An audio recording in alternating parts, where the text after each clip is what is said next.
শুভ সকাল। আমি সুব্রত ব্যানার্জি, সহকারী অধ্যাপক, department of criminology and police science, Maulana Bhashani science and technology university. আজকে আমরা ক্লাস নিব সেকেন্ড ইয়ার ফার্স্ট সেমিস্টারের একটি কোর্স থিওরিজ অফ ক্রাইম। সেই কোর্সের আন্ডারে ক্রিটিক্যাল ক্রিমিনোলজি এবং স্পেসিফিক্যালি মার্কসিস্ট ক্রিমিনোলজি সম্পর্কে আজকে আমরা জানব এবং তার যে থিওরিটিক্যাল অ্যাসপেক্ট সেই বিষয়গুলো আমরা আসলে দেখব। তো ক্রিটিক্যাল ক্রিমিনোলজি বলতে যদি আমরা ফার্স্টেই বলি যে ক্রিটিক্যাল ক্রিমিনোলজিটা বলতে আসলে কি বুঝি, তো সেখানে ক্রিমিনোলজিতে কিছুটা কন্ট্রাডিকশন আছে যে এই ক্রিটিক্যাল ক্রিমিনোলজি কে আমরা আসলে কোন স্কুলের মধ্যে ফেলবো ক্রিমিনোলজিতে। যেমন ক্রিমিনোলজিতে আমরা ক্লাসিক্যাল স্কুল বলি বা প্রি মডার্ন পিরিয়ড বলি যেটাকে, তারপরে পজিটিভিস্ট পিরিয়ড বলি বা সেটাকে বায়োলজিক্যাল স্কুলও বলা হয়ে থাকে। আবার সেখানে বায়োলজিক্যাল স্কুলের মধ্যে আবার পজিটিভিস্ট স্কুলের মধ্যে যেটাকে আবার মডার্নিটি বলা হয়ে থাকে, তো সেটার মধ্যে বায়োলজিক্যাল স্কুল আছে, তারপরে হচ্ছে সোসিওলজিক্যাল সাইকোলজিক্যাল স্কুল আছে, সোসিওলজিক্যাল স্কুল আছে। তো এরকম বিভিন্ন স্কুলের আন্ডারে বা বিভিন্ন ট্র্যাডিশনের আন্ডারে কিন্তু বিভিন্ন ধরনের থিওরি আছে। আবার এর পরবর্তীতে আমরা আসলে পোস্ট মডার্ন স্কুল আছে, সেখানে মিশেল ফুকো সহ আরো অন্যান্য মনীষীরা পোস্ট মডার্ন স্কুলে বা পোস্ট মডার্ন পিরিয়ডটাকে বিভিন্ন থিওরির আলোকে বর্ণনা করেছেন। তো এবং সম্প্রতি লেট মডার্নিটি সেই স্কুলটাও কিন্তু আছে। কিন্তু ক্রিমিনোলজিতে একটা ডিবেট আছে যে ক্রিটিক্যাল স্কুলটাকে আমরা আসলে বা ক্রিটিক্যাল ক্রিমিনোলজি এইটাকে আমরা আসলে কোন স্কুলের মধ্যে ফেলব।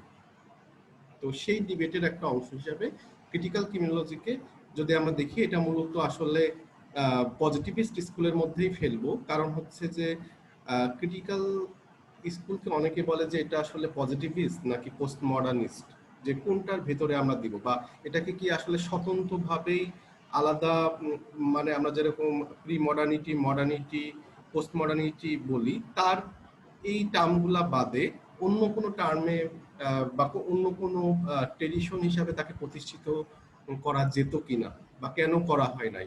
তো সেই ডিবেটগুলো আসলে রয়ে গেছে ক্রিমিনোলজিতে।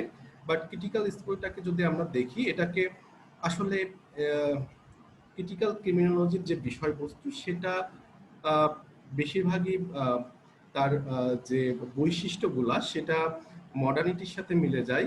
বা আমরা যদি সোসিওলজিক্যাল মডার্নিটির একটা পার্ট বা পজিটিভিস্ট স্কুলের একটা পার্ট হচ্ছে সোসিওলজিক্যাল ক্রিমিনোলজি, তো সেইটার আন্ডারে অনেকে ফেলে যে ক্রিটিক্যাল স্কুলকে।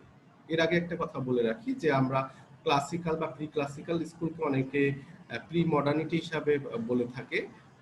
তারপরে বায়োলজিক্যাল স্কুল বা সোসিওলজিক্যাল স্কুল এবং সাইকোলজিক্যাল স্কুল মিলে আমরা বলি যে পজিটিভিস্ট স্কুল বা পজিটিভিস্ট পিরিয়ড, বা সেটাকে বলে মডার্নিটি।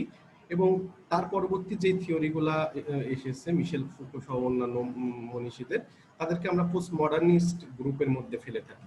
তো এই ক্রিটিক্যাল স্কুলটার তো আবার সোসিওলজিক্যাল যে থিওরি আছে বা বায়োলজিক্যাল যে থিওরি আছে অথবা সাইকোলজিক্যাল যে থিওরি আছে, তাদের থেকে ক্রিটিক্যাল স্কুলের যে ব্যাখ্যা সেটা কিন্তু কিছুটা আলাদা। তো সেই ব্যাখ্যাটা আসলে দুইটা স্কুলের কোনোটার সাথেই প্যারালালি যায় না বললে সেটাকে অনেক সময় ক্রিমিনোলজিস্টরা একটু আইসোলেটেডও রাখে, এবং অনেকে এটাকে পজিটিভিস্টের দিকেও টানাটানি করে, আবার অনেকে এটাকে পোস্ট মডার্নিটির দিকেও নিয়ে যায়। তো আমরা যদি দেখি তাহলে সোফার লিটারেচার রিভিউ করলে এবং বইগুলো যদি দেখি, সেখানে ক্রিটিক্যাল স্কুলকে স্টিল পজিটিভিস্ট স্কুলের মধ্যেই রাখা হয় এবং সোসিওলজিক্যাল ক্রিমিনোলজির একটা পার্ট হিসেবে ধরা হয়। তো ফার্স্টেই আমরা দেখব আসলে ক্রিটিক্যাল স্কুল বলতে আসলে কি বুঝি, বা এই স্কুলটাকে কেন এরকম নাম করা হলো। তো ক্রিটিক্যাল স্কুলের নামকরণ করা হওয়ার ক্ষেত্রে যেটা ফার্স্টেই একটা কোশ্চেন অ্যারাইজ করা হয়েছে যে ক্রিটিক্যাল স্কুলটাকে যদি আমরা দেখি যে কিভাবে এটাকে, how do we define critical criminology, আমরা এটাকে ডিফাইন করব কিভাবে। তো সেটা নিয়ে আসলে বিভিন্ন মতবাদ আছে। এবং আমরা যদি ক্রিটিক্যাল ক্রিমিনোলজির মার্টিন শোয়ার্টজের বই দেখে থাকি, কন্টেম্পোরারি ক্রিটিক্যাল ক্রিমিনোলজি, তিনি সেই বইয়ে একরকম ব্যাখ্যা দিয়েছেন। আবার কন্টেম্পোরারি ক্রিটিক্যাল ক্রিমিনোলজি নিয়ে ওয়াল্টার ডেসকার্টাই তিনিও কিন্তু খুব সুন্দর ব্যাখ্যা দিয়েছেন। তো সেই ব্যাখ্যাগুলা যদি আমরা এক করি, সেখানে আমি যদি দেখি তাহলে ক্রিটিক্যাল ক্রিমিনোলজি বলা হচ্ছে যে 1960-র দশকে, এবং যখন মার্কসিস্ট ক্রিমিনোলজি ট্রেডিশনগুলো আসলো তখন 1960 এবং 1970-র দশকে এই ক্রিটিক্যাল ক্রিমিনোলজির বিষয়বস্তু নিয়ে কিন্তু হচ্ছে কথা বলা হয়, কিন্তু তখনও তাকে ক্রিটিক্যাল ক্রিমিনোলজি হিসাবে অভিহিত করা হয় নাই। আবার এখানে ক্রিটিক্যাল ক্রিমিনোলজিটাকে অনেকে সোশ্যাল কনফ্লিক্ট থিওরির আন্ডারেও নিয়ে আসে। ওই যে আমি একটু আগে বললাম যে সোসিওলজিক্যাল ক্রিমিনোলজির মধ্যে ক্রিটিক্যাল ক্রিমিনোলজি চলে আসে, তো সেখানে সোশ্যাল কনফ্লিক্ট থিওরি যারা দিয়েছেন সেই বিষয়গুলোকেও কিন্তু ক্রিটিক্যাল ক্রিমিনোলজির আন্ডারে নেওয়া হয়।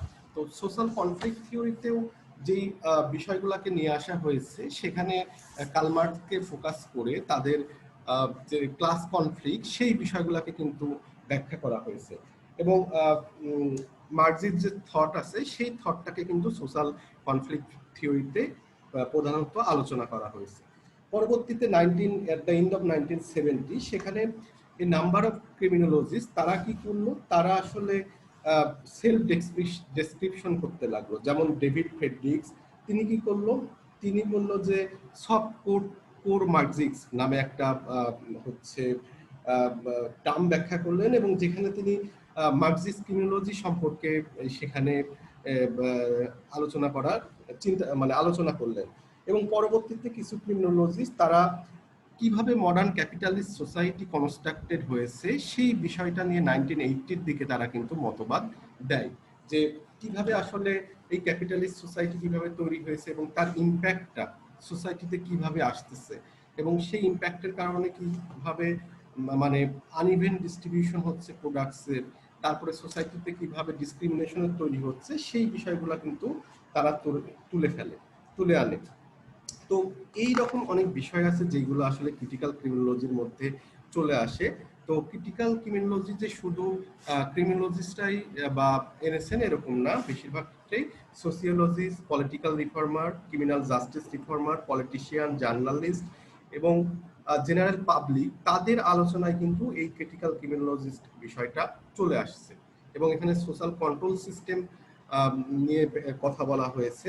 তো এই ক্রিটিক্যাল ক্রিমিনোলজির নামকরণটা হয় কখন, সেটা বলা হচ্ছে যে 1980-র দিকে, তখন আসলে একটা টার্ম নিয়ে আসা হয় ক্রিটিক্যাল ক্রিমিনোলজি, যেটা ব্রড রেঞ্জ অফ ক্রিমিনোলজিস্টরা তারা কি করে, যে ফেডরিক সহ অন্যান্যরা তারা হচ্ছে যে পলিসি সোসাইটিতে যে প্র্যাকটিস এই বিষয়গুলো নিয়ে, এবং মার্কস যেই কনফ্লিক্ট থিওরির কথা বলেছেন এবং যে ডিসক্রিমিনেশনের কথা বলেছেন, হ্যাঁ, সেগুলোকে একাডেমিক ক্রিমিনোলজিতে ইনকর্পোরেট করা শুরু করেন, এবং তখনই সেটাকে ক্রিটিক্যাল ক্রিমিনোলজি নামে অভিহিত করা হয়। তো ক্রিটিক্যাল ক্রিমিনোলজিটাকে একটা আমব্রেলা টার্ম হিসাবে অভিহিত করা হয়, যে এটা একটা ইন্টেলেকচুয়াল স্পেস যেখানে আসলে এই রিলেটেড যত বক্তব্য আছে সেগুলা নিয়ে আসলে আলোচনা করা হবে, যেটাকে শুধু একটা থিওরি দিয়ে ব্যাখ্যা করা হবে এরকম না। এখানে আসলে পাওয়ার, ক্রাইম, পানিশমেন্ট, হ্যাঁ, তারপরে পলিটিক্স অফ ক্রাইম, হ্যাঁ, এই বিষয়গুলো সমগ্র কিছু নিয়েই কিন্তু ইনকর্পোরেট করা হলো। কেন আমব্রেলা বলা হচ্ছে, কারণ হচ্ছে যে এই ক্রিটিক্যাল ক্রিমিনোলজি বা ক্রিটিক্যাল স্কুল অফ ক্রিমিনোলজি এর আন্ডারে মার্কসিস্ট সহ তার অনুসারী যারা আছে তারা ক্রাইম এবং ক্রিমিনোলজি নিয়ে যে ব্যাখ্যা দিয়েছেন সেই ব্যাখ্যাগুলা আমব্রেলা কেন বলতেছি, যে একটা ছাতার নিচে নিয়ে আসতেছে, সেই ছাতাটার নাম কি হচ্ছে ক্রিটিক্যাল ক্রিমিনোলজি। তো এই ক্রিটিক্যাল ক্রিমিনোলজিকে অনেক ক্রিমিনোলজি শুধু মার্কসিস্ট ক্রিমিনোলজিস্ট নামেও ব্যাখ্যা করার চেষ্টা করেছেন, এবং সেটাকে এই ধরনের ইস্যু নিয়ে আসার চেষ্টা করেছেন। তো মার্কসিস্ট ক্রিমিনোলজির পাশাপাশিও মার্কসিস্ট রিলেটেড বা তার যারা অনুসারী বা এই বিষয় নিয়ে যারা গবেষণা করেছেন সেই সমস্ত কিছুই কিন্তু ক্রিটিক্যাল ক্রিমিনোলজিতে চলে আসছে। তো যেমন মার্কসিস্ট কিছু যদি আমরা ক্রিটিক্যাল ক্রিমিনোলজিস্টের টাইপস বলি, একটা হচ্ছে মার্কসিস্ট ক্রিমিনোলজি হতে পারে, একটা ফেমিনিস্ট ক্রিমিনোলজি হতে পারে, একটা লেফট রিয়েলিজম হতে পারে। তো এই বিষয়গুলো সবই কিন্তু, তারপরে কালচারাল ক্রিমিনোলজি হতে পারে, piece making criminology, restorative justice, হ্যাঁ, তো তারা এই বিষয়গুলা কিন্তু ক্রিটিক্যাল ক্রিমিনোলজির আন্ডারে কিন্তু চলে আসছে। তো সেই ক্রিটিক্যাল ক্রিমিনোলজি নিয়ে আজকে আমরা দেখব, এবং স্পেসিফিক্যালি কার্ল মার্কসের ক্রিমিনোলজি সম্পর্কে তার যে থিওরি, সেই বিষয়গুলা আমরা আলোচনা করব। কারণ ক্রিমিনোলজিতে তার একটা বড় ভূমিকা রেখেছে ক্রিটিক্যাল ক্রিমিনোলজি অপরাধকে ব্যাখ্যা করার জন্য, সোশ্যাল স্ট্রাকচার কিভাবে অপরাধের জন্য দায়ী হতে পারে, তারপরে অপরাধের ক্ষেত্রে আসলে সোসাইটিতে কি কি ডিভিশন আছে, হ্যাঁ, সেই ডিভিশনগুলোকে বর্ণনা করার জন্য কিন্তু ক্রিটিক্যাল ক্রিমিনোলজি একটা বড় ভূমিকা রেখেছে।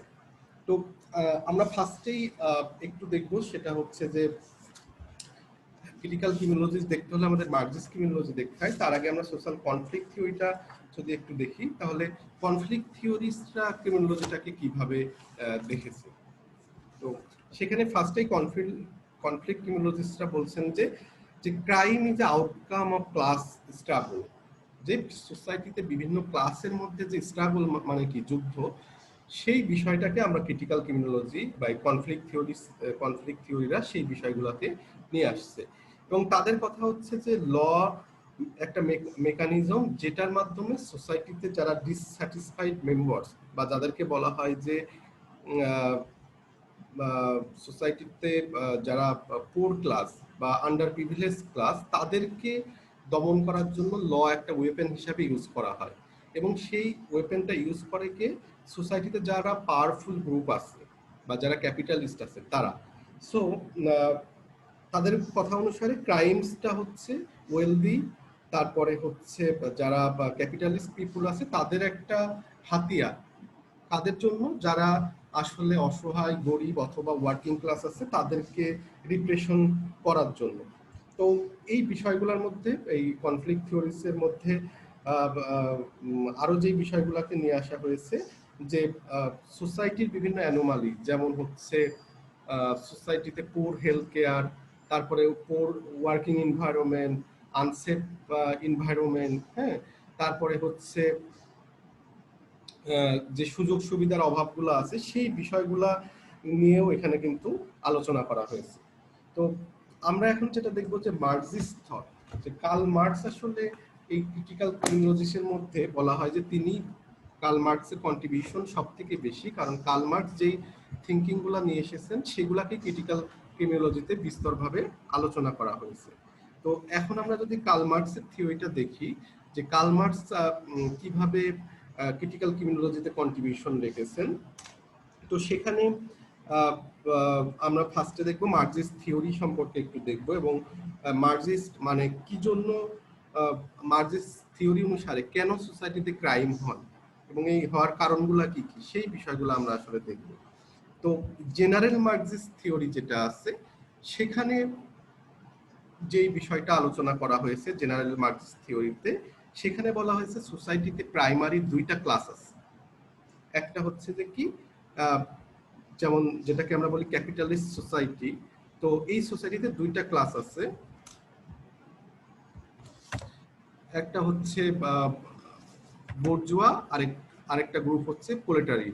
তো এই বোর্জুয়াসিসকে অন্য নামেও ডাকা হয় বা বোর্জুয়াকে, সেটা হচ্ছে ক্যাপিটালিস্ট রুলিং ক্লাস বা ক্যাপিটালিস্ট ক্লাস, হ্যাঁ, বা ওয়েলদি ক্লাস, এইভাবে বলা হয়। আর সরি, আর প্রোলেটারিয়েট হচ্ছে ওয়ার্কিং ক্লাস বা পোর ক্লাস বা আন্ডার প্রিভিলেজ ক্লাস, তাদেরকে আমরা বলি হচ্ছে যে প্রোলেটারিয়েট। তো এই বোর্জুয়া এবং প্রোলেটারিয়েট আসলে সোসাইটিতে কি কি বিষয় ওন করে। তো প্রথমে বলা হচ্ছে যে বোর্জুয়াস যারা আছে তারা, বা ক্যাপিটালিস্ট ক্লাস আছে, তারা হচ্ছে সোসাইটিতে মিনস অফ প্রোডাকশনকে, তারা হচ্ছে মিনস অফ প্রোডাকশনের মালিক। তো এই মিনস অফ প্রোডাকশনের মধ্যে কি কি থাকতে পারে, যেমন ফ্যাক্টরিজ, তারপরে হচ্ছে যে technology, energy source, material resources, এই বিষয়গুলো হচ্ছে মিনস অফ প্রোডাকশনের মধ্যে থাকে। তার মানে কি, কলকারখানা, জমি জায়গা এবং সেই কলকারখানার যত টেকনোলজি আছে এবং যত রিসোর্সেস আছে, সেগুলাকে আসলে আমরা মিনস অফ প্রোডাকশন বলি। এবং এইটার একমাত্র ওনার কারা, যারা আসলে বোর্জুয়াসিস বা বোর্জুয়া বা capitalist people. On the other hand proletariat কারা? প্রোলেটারিয়েট হচ্ছে সেই শ্রেণীর মানুষ যারা আসলে এই মিনস অফ প্রোডাকশন একেবারেই তাদের কাছে নাই। হ্যাঁ, এবং তাদের কাছে আসলে তারা আসলে যেটাকে বলতেছে যে প্রোডাক্টিভ রিলেশন, তারা ওই কলকারখানাগুলা বা ফ্যাক্টরিসে যে সেগুলাকে ইউজ করে তারা বিভিন্ন ধরনের কি প্রোডাক্টকে আউটপুট করতেছে বা প্রোডাক্ট তৈরি করতেছে। তারা হচ্ছে আসলে আমরা যেটা বলছি প্রোলেটারিয়েট। এবং এই প্রোলেটারিয়েট হচ্ছে যে তাদের তারা শুধু লেবারটা দেয়, মানে সেখানে এই কলকারখানাকে আসলে শ্রমটা আসলে তারা দিয়ে থাকে। তো এর আগে আমরা বলে নিই যে আমরা কার্ল মার্কসের কথা বলতেছি, যে আমরা যদি দেখি আমাদের আমার পেছনেই দেখা গেছে যে কার্ল মার্কসের যে আমরা মিডিলে যে ছবিটা, ওটা হচ্ছে যে কার্ল মার্কসের ছবি। তো কার্ল মার্কস সম্পর্কে আমরা যদি দেখি, তিনি আসলে ইন্ডাস্ট্রিয়াল রেভলিউশনের পরবর্তী সময়ে, তোমরা ইন্ডাস্ট্রিয়াল রেভলিউশন সম্পর্কে বলতে গেলে আসলে অনেক কিছু চলে যাবে, তো সেখানে আমি সংক্ষেপে বলি, শিল্প বিপ্লব হয়। তো এই শিল্প বিপ্লবের আগে মানুষের জীবনযাত্রা ছিল একরকম, এবং শিল্প বিপ্লব শুরু হওয়ার পরে কিন্তু বা ইন্ডাস্ট্রিয়াল রিলেশন শুরু হওয়ার পরে কিন্তু একরকম হয়। তার মানে শিল্প বিপ্লবের আগে যেটা ছিল সেটা, সেখানে দেখা গেছে যে মানুষজন তারা নিজ নিজ এলাকায় বসবাস করতো এবং তারা কৃষিকাজ করে, গবাদি পশু পালন করে, হ্যাঁ, তারপরে তাদের যে কুটির শিল্প ছিল, হস্তশিল্প ছিল, সেগুলোর মাধ্যমে তারা কিন্তু লোকাল এরিয়াতে, মানে একটা নির্দিষ্ট জায়গায় তারা সবকিছু উৎপাদন করে তারা কিন্তু বসবাস করতে এবং জীবন ধারণ করতো। এবং বিনিময় প্রথা বা তাদের মধ্যে অনেক ধনী হতে হবে বা শিল্প কলকারখানার মাধ্যমে সবকিছু করতে হবে, এই ধারণা কিন্তু ছিল না। কিন্তু 17th সেঞ্চুরির আগের থেকে যেটা হয় যে সায়েন্স টেকনোলজির যে র্যাপিড ডেভেলপমেন্ট হয়, হ্যাঁ, এবং এর ফলে কি হয়, বিজ্ঞান কি করে, কল কারখানা তৈরিতে এবং স্টিম ইঞ্জিন, রেলওয়ে, তারপরে ট্রাম, বাস, উড়োজাহাজ, এই সব তৈরির ক্ষেত্রে কিন্তু সায়েন্স অ্যান্ড টেকনোলজি একটা বড় ভূমিকা রাখে।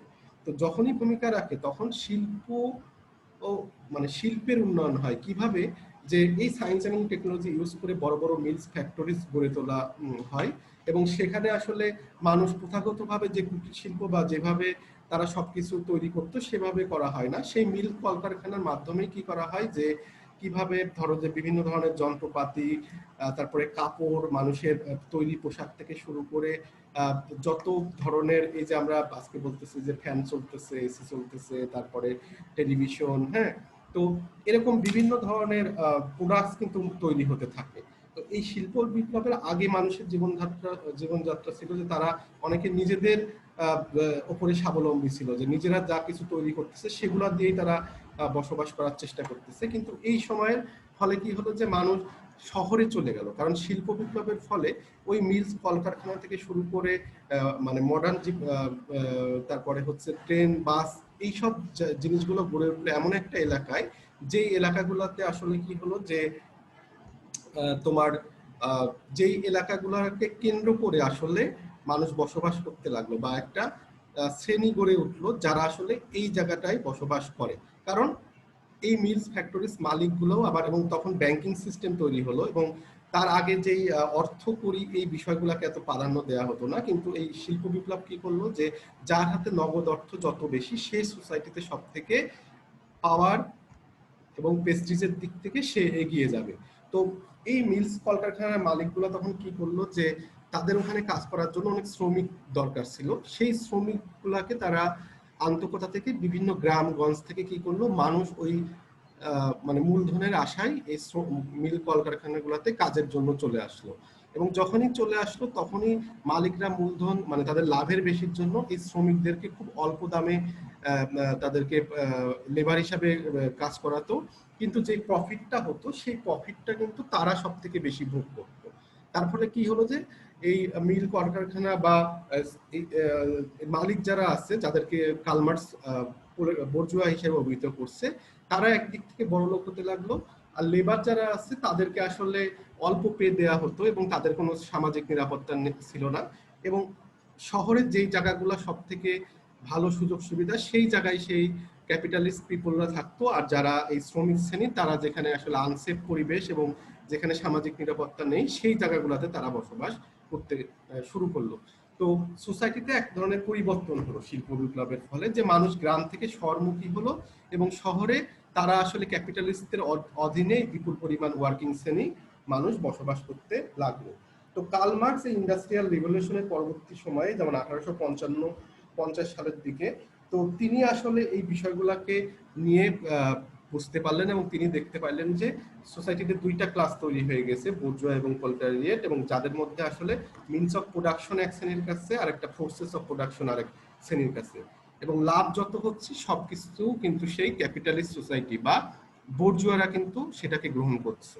এবং শুধু তাই না, এই অর্থকে কেন্দ্র করে ক্রিমিনাল জাস্টিস সিস্টেম মানে পুলিশ কোর্ট, কারেকশন, আইন সবকিছুই কিন্তু সেই আপার ক্লাস বা যেটাকে আমরা বলতেছি যে বুর্জোয়া ক্লাস তাদের হাতে চলে গেল।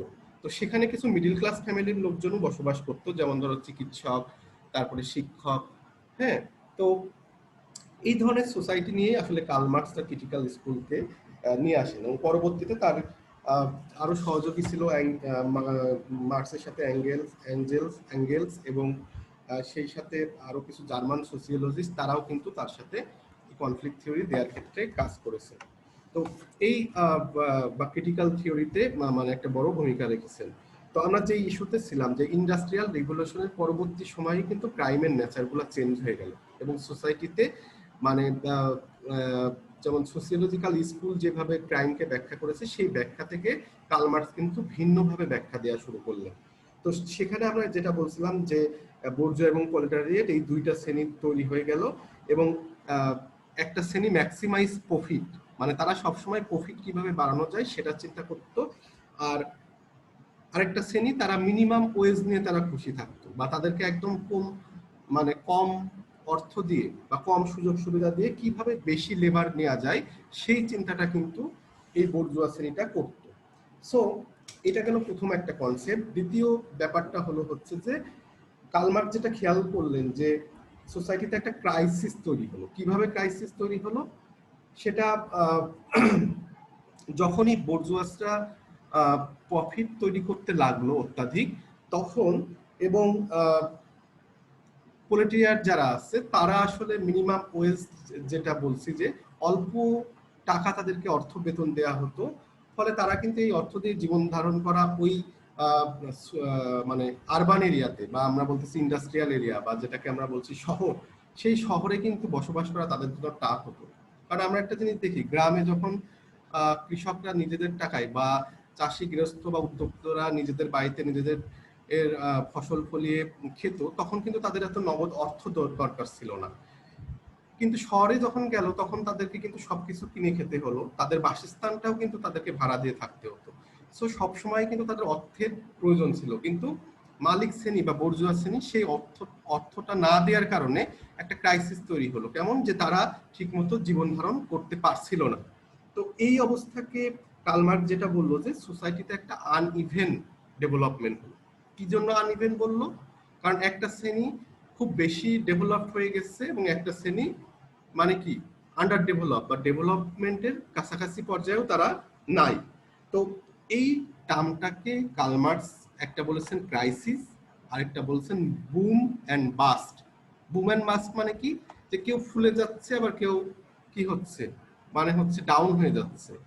মানে এক সময় দেখা গেছে যে মানে এটাকে যদি আমরা গ্রাফিক্যাল চার্টে বলি তাহলে দেখা যাবে যে এক শ্রেণীর মানুষ অর্থবিত্ত হাই, আবার যারা লোয়ার ক্লাসের বা ওয়ার্কিং ক্লাস তারা হচ্ছে অর্থবিত্ত একদম নিচের দিকে চলে যাচ্ছে।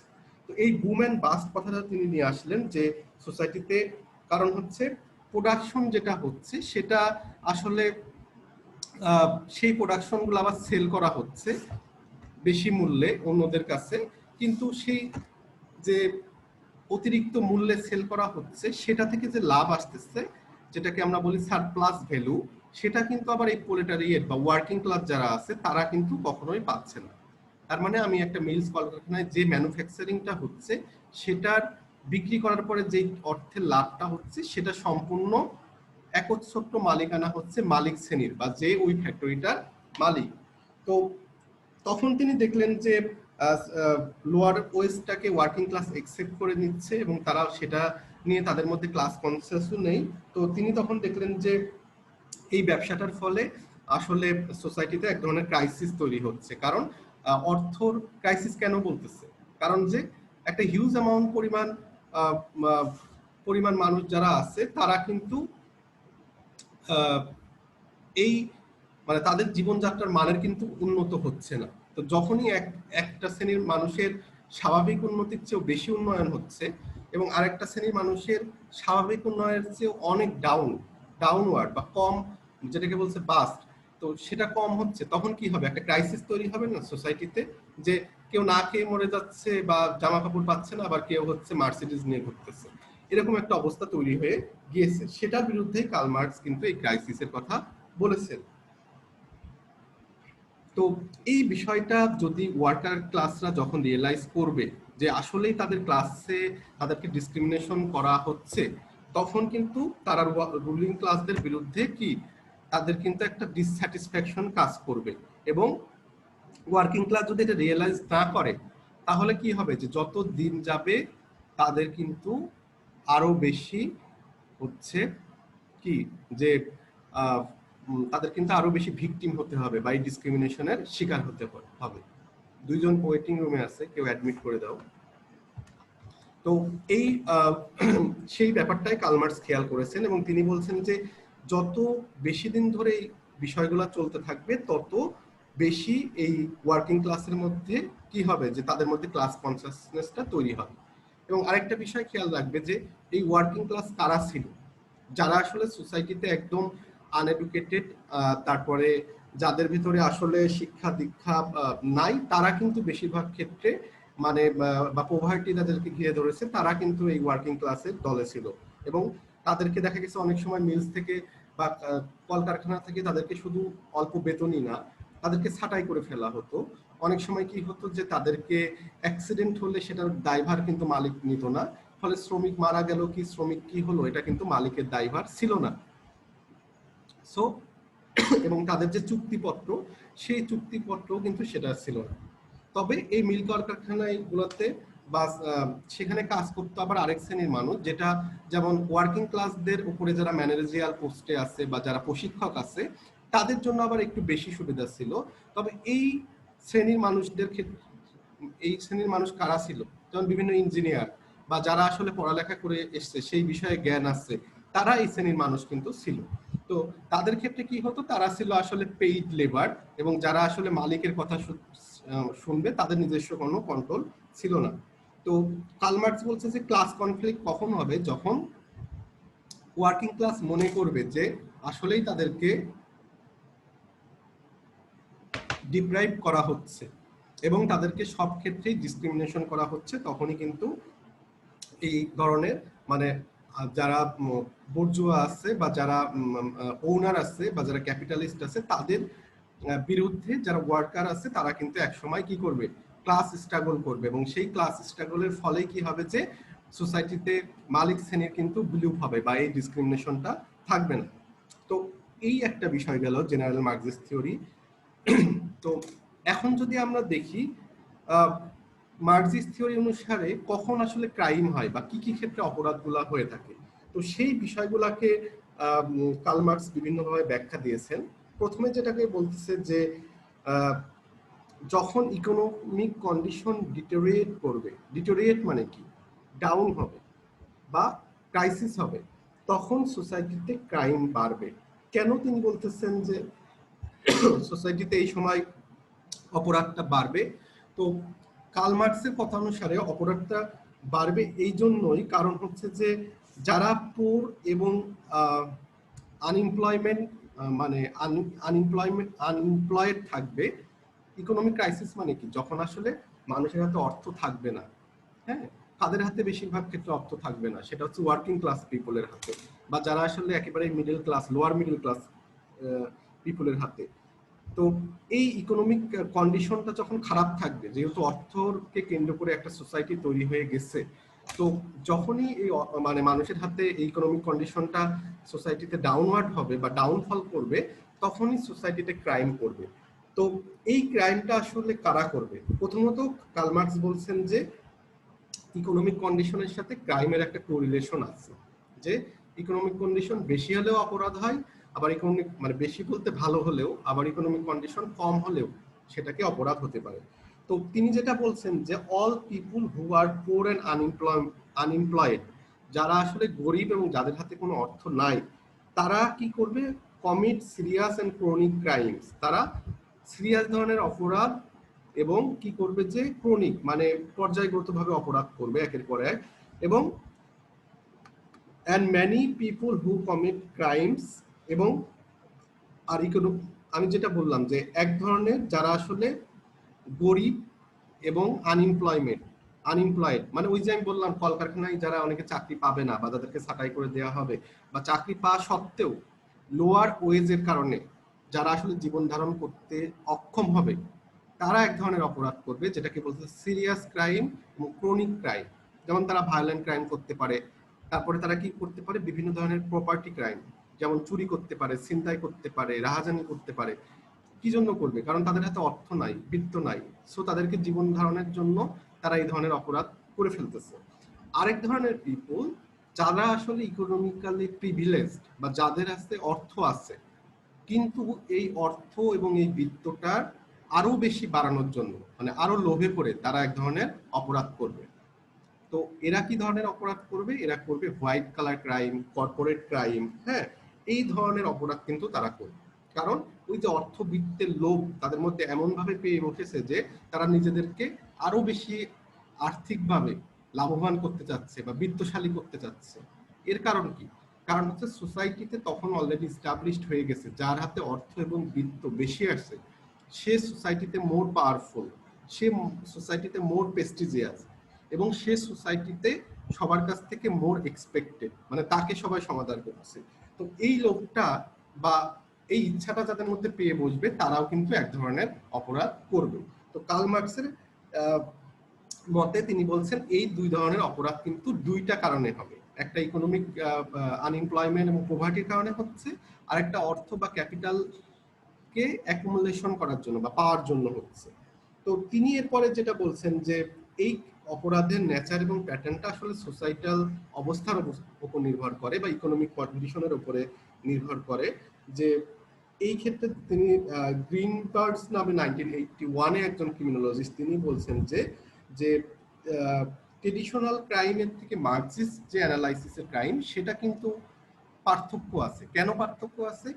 ট্রেডিশনাল অপরাধ ক্রাইম মানে ট্রেডিশনাল ক্রিমিনোলজি যারা আছে তারা কিন্তু অপরাধকেই অর্থ, বিত্ত, সোশ্যাল স্ট্রাকচার বা সোসাইটিতে দুইটা ক্লাসের কনফ্লিক্টের কারণে বা দুইটা ক্লাসের ডিভিশনের কারণে যে অপরাধ হচ্ছে এই বিষয়গুলা ক্রিমিনোলজিতে কিন্তু আগে ব্যাখ্যা করা হয় না।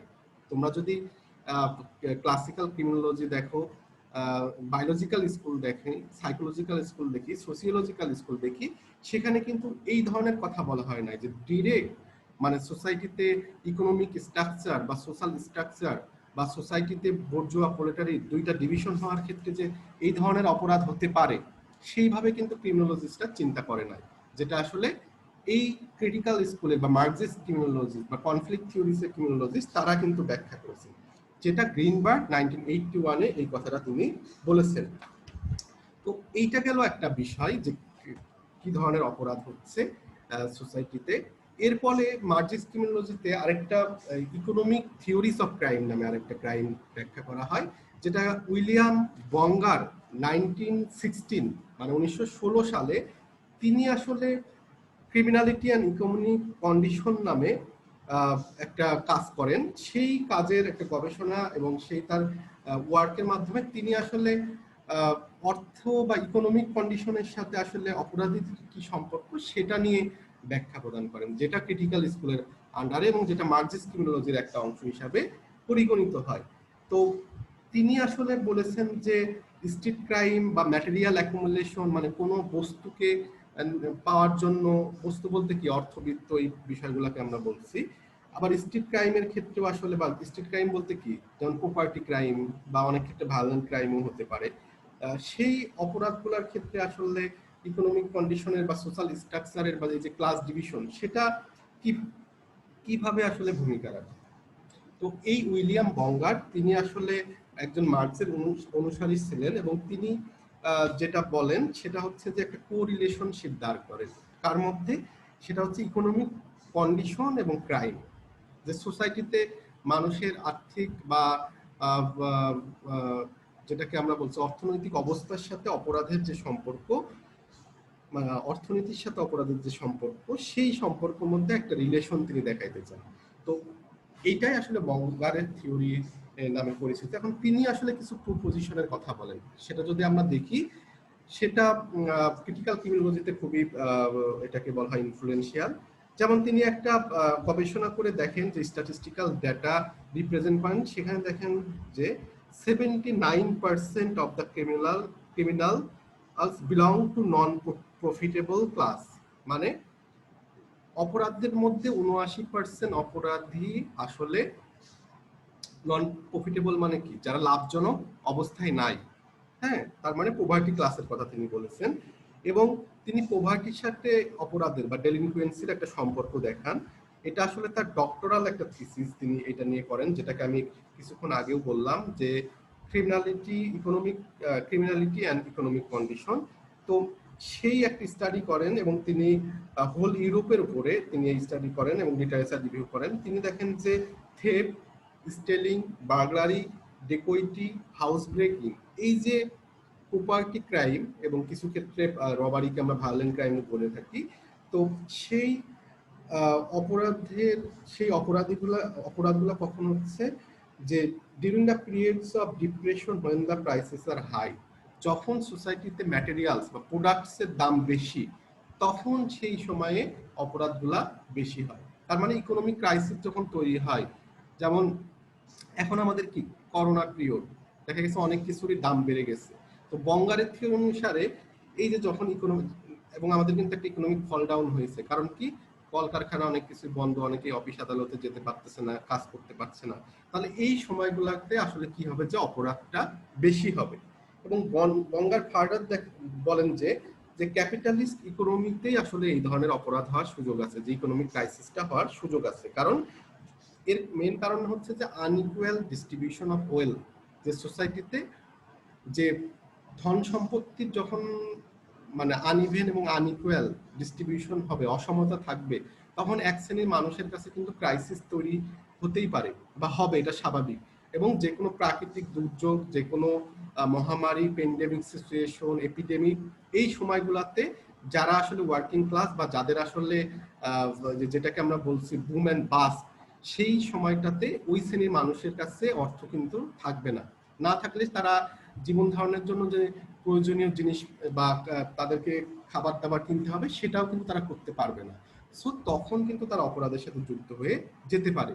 এবং বঙ্গার তার গবেষণায় সেটাই দেখেছেন যে এই নন প্রফিটেবল ক্লাসের পিপল যারা আছে, তারা এই সময়টাই ইকোনমিক রিসেশনের সময় বা যেটাকে আমরা বলছি যে মন্দার সময় বা মহামারীর সময়, তারা কিন্তু বিভিন্ন ধরনের অপরাধ করে ফেলে। তো তিনি বলছেন যে ক্যাপিটালিস্ট এই সিস্টেমটা যদি যতদিন এক্সিস্ট করবে, ততদিন এই ধরনের অপরাধ কিন্তু কন্টিনিউ থাকবে। তো এই বঙ্গারের ইকোনমিক সিস্টেমের উপরে তিনি আসলে এই অপরাধ মানে এই তত্ত্বটা দিয়েছেন। তো যেটা মার্কসের অনুসারী হিসাবে বঙ্গারকে বলা হয়ে থাকে, এবং তিনি যেটাকে বলেছেন যে এটাকে ক্রিটিক্যাল ক্রিমিনোলজির মধ্যে কিন্তু নিয়ে আসা হয়েছে। তো এটা গেল একটা বিষয়। আরেকটা বিষয় যদি আমরা দেখি যে চেমব্লিস তিনি কি করছেন, যে চেমব্লিস 1975-এ তিনি toward a political economy of crime নামে একটা কাজ করেন, যেখানে তিনি ক্লাস ডিভিশনটা মানে ক্যাপিটালিস্ট যে সিস্টেম আছে সেখানে যে ক্লাস ডিভিশন হয় সেটার কারণে কিভাবে ইকোনমিক আনইকুয়াল ডিস্ট্রিবিউশন হয় বিভিন্ন ক্লাসের মধ্যে, এবং সেটার কারণে কি কি ধরনের অপরাধ হতে পারে। তো চেমব্লিস যেটা বলেছেন, যেমন তার কথা হচ্ছে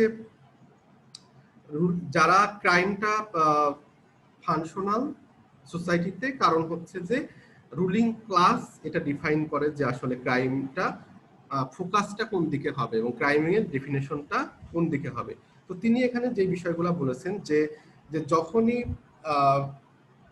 সোসাইটিতে মানে এক শ্রেণীর মানুষের হাতে ক্যাপিটাল বেশি চলে যাবে বা ইকোনমিক কি বলে যে ইকোনমিক কন্ট্রোলটা যাদের হাতে থাকবে, অপরাধের ডেফিনেশনের কন্ট্রোলটাও তাদের হাতে থাকবে। তো তো এই চেমব্রিসের মতে যে অপরাধটা ডিফাইন করা হয় যারা আসলে সোসাইটিতে রুলিং ক্লাস বা যাদেরকে আমরা বলছি বুর্জোয়া বা যাদেরকে আমরা বলতেছি যে সোসাইটিতে ক্যাপিটালিস্ট, তারা আসলে ডিফাইন করে কোন কোন অ্যাক্টগুলাকে অপরাধ বলা হবে এবং কোন কোন অ্যাক্টগুলাকে অপরাধ বলা হবে না। তো সেই ব্যাপারটাই কিন্তু চেমব্রিস ফার্স্ট নিয়ে আসেন যে ক্রিমিনোলজিতে, যে সোসাইটির ল, পুলিশ কোড, কারেকশন এবং যেটাকে আমরা ক্রিমিনাল কোড বলতেছি সেটা আসলে কাদের দ্বারা লেখা। সেখানেও তিনি দেখতেছেন যে এটা আসলে যারা বুর্জোয়া বা যারা আসলে রুলিং ক্লাস তারা কিন্তু অপরাধের ডেফিনেশন করছে। এখানে কিন্তু যারা প্রোলেটারিয়েট, যারা পুর পিপুল, হ্যাঁ, তাদের কিন্তু সুযোগ নাই যে কোনটা অপরাধ এবং কোনটা অপরাধ হবে না সেটাকে ডিফাইন করা। তো যখনই কোনো অ্যাক্ট সেটা হচ্ছে রুলিং ক্লাসদের দ্বারা করা হচ্ছে সেটাকে অপরাধ বলা হচ্ছে না, এবং যেটা প্রোলেটারিয়েট ক্লাস দিয়ে করা হচ্ছে সেটাকে সেই ক্লাসকে অপরাধ হিসাবে ব্যাখ্যা করা হচ্ছে। এবং চেমব্রিস যেটা দেখলেন, তিনি দেখলেন যে স্ট্রিট ক্রাইম গুলাকে সোসাইটিতে মোর ফোকাস করা হচ্ছে। কারণ কি, তিনি বুঝলেন যে এটা একটা সূক্ষ্ম মেকানিজম বা পলিটিক্স আছে। কারণ এই স্ট্রিট ক্রাইম বেশিরভাগই করে থাকতেছে হচ্ছে যে নন প্রফিটেবল ক্লাস বা যেটাকে আমরা বলতেছি যে প্রোলেটারিয়েট। সো বুর্জোয়া বা ক্যাপিটালিস্ট সিস্টেম বা রুলিং ক্লাস তারা কিন্তু এই বিষয়গুলোকে অপরাধ হিসাবে চিহ্নিত করতেছে এবং ফোকাসটা তাদের মধ্যেই রাখতেছে, এবং যারা এই ধরনের অপরাধ করতেছে তাদের একটা সোসাইটাল স্টিগমা করে দিচ্ছে যে এই শ্রেণীর মানুষ আসলেই অপরাধী বা তারা আসলে পুনঃ পুনঃ অপরাধ করে। কিন্তু দেখেন যারা হোয়াইট কালার ক্রাইম করতেছে সেটার জন্য তখন কিন্তু ডেফিনেশন তৈরি করা হয় নাই ক্রিমিনোলজিতে, বা সেটার জন্য স্পেসিফিক আইনও তৈরি করা হয় না, বা সেটার জন্য পুলিশ কোড কারেকশন সেখানে আসলে তাদেরকে কিভাবে গ্রেপ্তার করা হবে বা কি সেই বিষয়গুলো কিন্তু সেখানে ইলাবোরেটলি দেওয়া হয় না। এবং এই অপরাধগুলোর উপরে তখনকার সোসাইটিতে কোনো ফোকাসও দেওয়া হতো না, বা সেই অপরাধগুলো কেউ হোয়াইট কালার ক্রাইম করলো সেটার যে সোসাইটিতে অনেক নেগেটিভ ইফেক্ট করতে পারে সেই বিষয়গুলো নিয়ে টোটালি তারা নিশ্চুপ থাকলো। তো চেমব্রিস এই বিষয়টাই বললেন যে যারা রুলিং ক্লাস আছে তাদের অপরাধকে সম্পূর্ণ আননোটিসড, এবং যারা হচ্ছে প্রোলেটারিয়েট আছে তারা যে ধরনের অপরাধ করতেছে সেটাকে খুব হাইলাইট করে কিন্তু সোসাইটি দেখাচ্ছে। তো এই বিষয়টা চেমব্রিস নিয়ে আসলেন এবং তিনি দেখলেন যে অপরাধের যত ডেফিনেশন আছে সেগুলা আসলে যেটা প্রোলেটারিয়েট ক্লাস আছে তাদেরকে অভিযুক্ত করা যায় সহজে, এই বিষয়গুলোকে সেখানে নিয়ে আসা হলো। ইভেন পুলিশ কোর্ট কারেকশন যারা আছে তারাও কিন্তু এই শ্রেণীর মানুষকে গ্রেপ্তার করার জন্য বা তাদের অপরাধকে হাইলাইট করার জন্য তারা কিন্তু খুব বেশি চেষ্টা করত। কিন্তু যারা আসলে আপার ক্লাসের আছে বা বুর্জোয়া আছে তাদেরকে পুলিশ সহজে গ্রেপ্তার করতো না।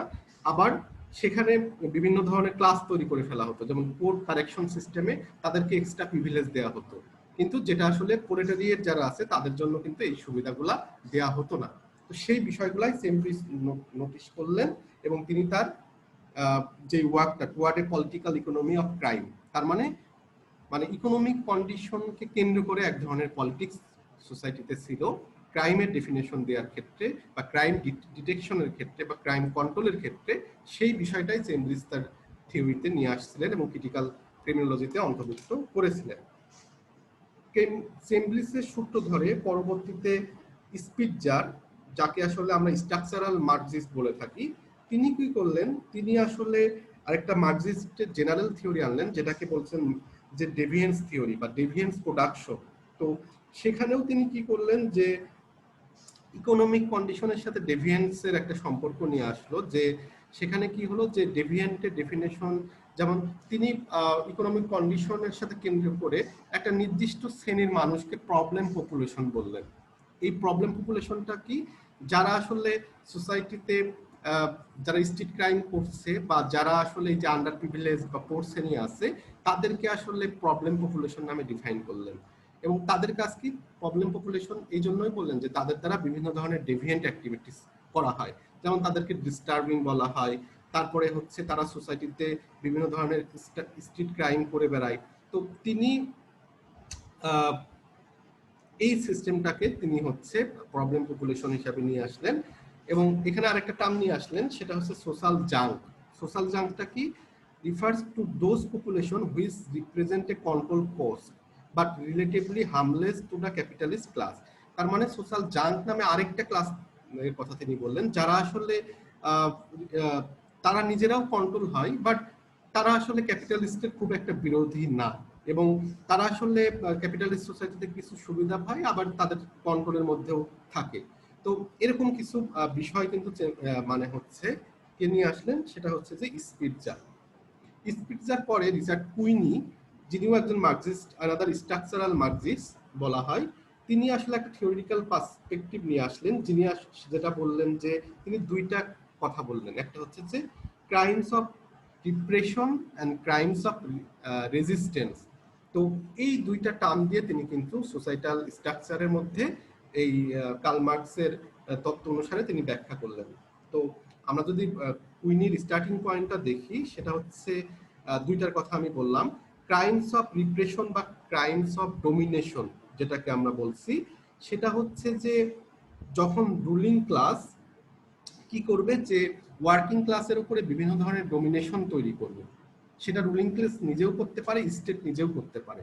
যে এই যে যেটা বললাম যে রুলিং ক্লাস ওয়ার্কিং ক্লাসের উপরে কোনো অপরাধ করলে, তাদেরকে মারলে বা তাদের হক কেড়ে নিলে বা তাদেরকে বেতন না দিলে, তাদেরকে ছাঁটাই করলে, হ্যাঁ, বা তাদেরকে নির্যাতন করলে, সেই বিষয়গুলোকে ক্রাইমস অফ ডোমিনেশন বা ক্রাইমস অফ রিপ্রেশন বলতেছি। কারণ কি, এই ধরনের অপরাধের ক্ষেত্রে বেশিরভাগ ক্ষেত্রেই কোনো বিচার হতো না। বা ওই যে আমি যেটা এর আগে চ্যাম্বলিস বলছিল যে সোসাইটিতে একটা শ্রেণী সবকিছুর কন্ট্রোলে আছে, পুলিশ কোর্ট কারেকশন, তারাও কিন্তু ক্রিমিনাল জাস্টিস সিস্টেম তখন কিন্তু এই ক্রাইমস অফ ডোমিনেশনের ক্ষেত্রে কোনো বাধা দিত না। এবং শুধু বাধার কথাই না, এই ক্রিমিনাল জাস্টিস সিস্টেমটাকেও কুইনি বলছেন যে এটা একটা ক্রাইম অফ ডোমিনেন্সের একটা মাধ্যম। তার মানে এই ধরনের ক্রিমিনাল জাস্টিস সিস্টেম যারা অফিসিয়াল আছে, তারা আসলে অপরাধীদেরকে যারা ওয়ার্কিং ক্লাসের বা পোর ক্লাস বা প্রোলেটারিয়েট, তাদের উপর তারাও রিপ্রেশন চালাইতো। সো সেটাকেও আমরা বলবো যে ক্যাপিটালিস্ট সিস্টেমেরই একটা মাধ্যম হচ্ছে ক্রিমিনাল জাস্টিস সিস্টেম। তো কুইনি 1977-এ এই কথাগুলা বলেছেন। এবং আরেকটা যেটা বললাম যে ক্রাইমস অফ রেজিস্ট্যান্স, রেজিস্ট্যান্সটা কি, যেটা যেই অপরাধগুলা কমিটেড করা হয় কি লোয়ার ক্লাস এবং ওয়ার্কিং ক্লাস দ্বারা, এবং তারা কি করে যে এই অপরাধ গুলাকে যখন তারা মানে যেটাকে আমরা বলতেছি বুর্জোয়া শ্রেণীর যে ডোমিনেন্স আছে, সেই ডোমিনেন্স থেকে রক্ষা পাওয়ার জন্য তারা যে প্রোটেস্টটা করে বা বেঁচে থাকার যে চেষ্টাটা করে বা তাদের বিরুদ্ধে যে ভয়েস রেজ করে, সেটাকেই বলা হচ্ছে ক্রাইমস অফ রেজিস্ট্যান্স। তার মানে কি, রেজিস্ট্যান্স মানে কি, যে তারা আসলে দেয়ালে পিঠ থেকে গেছে, এইটা থেকে উত্তরণের জন্য তারা চেষ্টা করতেছে। সো এই লোয়ার ক্লাস পিপুলরা কি করতেছে, যখনই এই তাদের ক্লাস পজিশন থেকে একটা সময় যেয়ে তারা রেজিস্ট্যান্স করার চেষ্টা করতো। তো এই রুলিং ক্লাস ক্রাইমস অফ মানে রিপ্রেশন এবং ক্রাইমস অফ রেজিস্ট্যান্স, এই দুইটা সোসাইটিতে বিদ্যমান ছিল। এবং স্টেট নিজেই কিন্তু অনেক সময় এই ধরনের অপরাধ করত। যেমন স্টেট কি করতো, যারা গরিব তাদের বাসস্থান অনেক সময় তুলে দিত। যেমন আমরা বিভিন্ন সময় দেখছি বস্তি উচ্ছেদ, তারপরে অনেক ধরনের যারা পলিটিশিয়ানদের দ্বারা যারা আসলে প্রোলেটারিয়েট আছে, তাদের বসতবাড়ি দখল, হ্যাঁ, তাদের জায়গা দখল থেকে শুরু করে তাদের উপরে বিভিন্ন ধরনের নির্যাতন এবং পুলিশি সহায়তা নিয়ে তারা ডিরেক্টলি এই ধরনের কাজ করছে, সেটাকে আমরা এই ধরনের অপরাধের মধ্যে ফেলবো। তো আজকে আমাদের ক্রিটিক্যাল ক্রিমিনোলজিস্টের মধ্যে আসলে আমরা এই বিষয়গুলোকেই দেখব এবং দেখেছি, এবং সেখানে আসলে কিন্তু আমরা অনেক কিছুই নিয়ে আসলাম যে কিভাবে বিভিন্ন ধরনের অপরাধ হচ্ছে, ক্রাইম মানে, এবং কিভাবে কার্ল মার্কস এবং ক্রিটিক্যাল ক্রিমিনোলজিস্ট সেগুলা ব্যাখ্যা করেছে, সেই বিষয়গুলাই আমরা আসলে দেখেছি। আসলে মার্কসিস্ট থিওরি তো একটা লেকচারে শেষ করা যায় না। আমি যে বিষয়গুলো বললাম এটা আরো অনেক ইলাবোরেটলি বলা যায়, তারপরেও আমরা মনে হয় যে মোটামুটি আমরা কাভার করেছি যে মার্কসিস্ট ক্রিমিনোলজি ভেতরে যেই বিষয়গুলো খুবই ইম্পর্টেন্ট, যেটা আসলে ক্রিমিনোলজির সাথে সংযুক্ত, সেই বিষয়গুলোকে আমরা আজকে আমাদের লেকচারে নিয়ে এসেছি। এবং মার্কসিস্ট ক্রিমিনোলজিকে অনেক সময় রেডিক্যাল ক্রিমিনোলজি দিয়েও ব্যাখ্যা করা যায়, যে রেডিক্যাল ক্রিমিনোলজিও কিন্তু তাদের মার্কসিস্ট ক্রিমিনোলজির সাথে সংযুক্ত। তাহলে আজকে যদি আমরা আমাদের ক্লাসের একটু সামারি করি যে আমরা কি কি বিষয়গুলোকে পড়েছি, তাহলে আমরা দেখব যে আমরা ফার্স্টে দেখেছি যে ক্রিটিক্যাল ক্রিমিনোলজিটা কি, ক্রিটিক্যাল ক্রিমিনোলজি কিভাবে ইমার্জ হলো, বা ক্রিটিক্যাল ক্রিমিনোলজিকে আমরা ক্রিমিনোলজির কোন স্কুলের মধ্যে ফেলবো। তো আমাদের আসলে ইন জেনারেল যদি বলে তাহলে আমরা বলবো যে এটা পজিটিভিস্ট স্কুলের মধ্যে পড়বে, কিন্তু আমি যে ব্যাখ্যাগুলো ফার্স্টে দিয়েছি সেই ব্যাখ্যাগুলো দিয়ে বুঝাইতে হবে কেন পজিটিভিস্ট স্কুলের মধ্যে পড়বে। কারণ ক্রিটিক্যাল ক্রিমিনোলজি তারা কিন্তু যে বিষয়গুলা বলেছে তার পিছনে লজিক এবং রিজন আছে, এবং সেটা অনেকটা সাইন্টিফিক ওয়েতেই ব্যাখ্যা করা হয়েছে। তার মানে কি, যখনই কোনো কিছুতে রিয়ালিটি, লজিক, রিজন থাকবে তখন সেটাকে আমরা পজিটিভিস্ট স্কুলে ভেতরে নিয়ে আসবো। তো এটা একটা গেল। এরপরে আমরা দেখলাম যে কনফ্লিক্ট থিওরি বলতে আমরা কি বুঝি। হ্যাঁ, তারপরে হচ্ছে কার্ল মার্কসের অনুসারে আসলে জেনারেল মার্কসিস্ট থিওরিতে কি বলা হয়েছে, সেখানে আমরা সোসাইটিতে যে ডিভিশনগুলো আছে বুর্জোয়া এবং প্রলেটারিয়েট, সেই ডিভিশনের কথা বলেছি। আমরা বলেছি ইকোনমিক ক্রাইসিসের সময় অপরাধ কিভাবে হয়, বুম অ্যান্ড বাস্ট, সেই বিষয়গুলো আমরা নিয়ে এসেছি।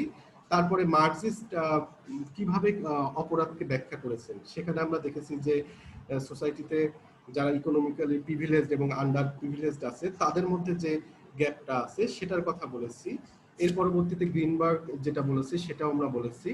এবং মার্কসিস্ট ক্রিমিনোলজির ক্ষেত্রে উইলিয়াম বঙ্গার তিনি ইকোনমিক রিলেশনের সাথে অপরাধের কি সম্পর্ক সেটাকে কিভাবে দেখিয়েছেন সেই বিষয়টাকে আমরা ব্যাখ্যা করেছেন।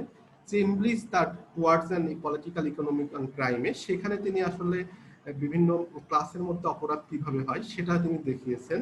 তারপরে স্পিটজার ডেভিয়েন্স প্রোডাকশন বা প্রবলেম পপুলেশন বা সোশ্যাল জাং বলতে কি বুঝিয়েছেন সেটা আমরা দেখিয়েছি। এবং রিচার্ড কুইনি তিনি আসলে ক্রিমিনোলজিতে আসলে capitalist system of crimes of repression বা ডোমিনেশন এবং ক্রাইমস অফ রেজিস্ট্যান্স, এই দুইটা বলতে আসলে কি বুঝিয়েছেন এবং এর ফলে অপরাধ কি হয় সেই বিষয়গুলো কিন্তু আমরা দেখেছি। তো আজকের ক্লাসে আমরা যেই বিষয়গুলো পড়েছি সেটা আমরা তিনটা বই থেকে পড়েছি। একটা হচ্ছে যে কন্টেম্পোরারি ক্রিটিক্যাল ক্রিমিনোলজি, সেটা হচ্ছে মার্টিন ডি শুয়ার্টস এবং সুজানে ই হ্যাটি তার বই থেকে। তারপরে আমরা দেখেছি এটা criminology in Canada, theories, patterns and typologies, Larry J Siegel. এবং আমরা দেখেছি বেসিক্স অফ ক্রিমিনোলজি, থমাস গাবোরের বই থেকে। এই তিনটা বই থেকে আমরা কভার করেছি। তো আজকের ক্লাস আমরা এই পর্যন্তই রাখবো। নেক্সট ক্লাসে আমরা নতুন কোনো বিষয় নিয়ে ফিরে আসবো। ধন্যবাদ সবাইকে।